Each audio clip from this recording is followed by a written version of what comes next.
சிவகங்கை அருகே கோயிலில் திருட முயன்ற நபரை பிடித்து பொதுமக்கள் போலீசாரிடம் ஒப்படைத்தனர். சிவகங்கை அருகே வில்லியரேந்தல் ஊர்காவலன் சுவாமி கோயில் உண்டியலை உடைத்து ஒருவர் கொள்ளையடிக்க முயன்ற சம்பவத்தின் சிசிடிவி காட்சி வெளியாகியுள்ளது.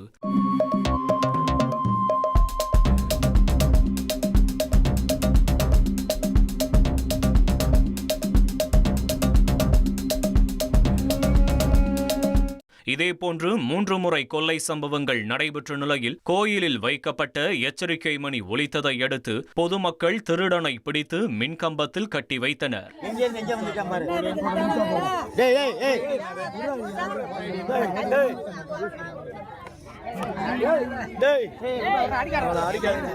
மற்றொரு நபர் தப்பியோடிய நிலையில் பிடிபட்ட நபரை போலீசாரிடம் ஒப்படைத்தனர். விசாரணையில் மதுரை ஜெய்ஹிந்த்புரத்தைச் சேர்ந்த மூர்த்தி என்பது தெரியவந்தது.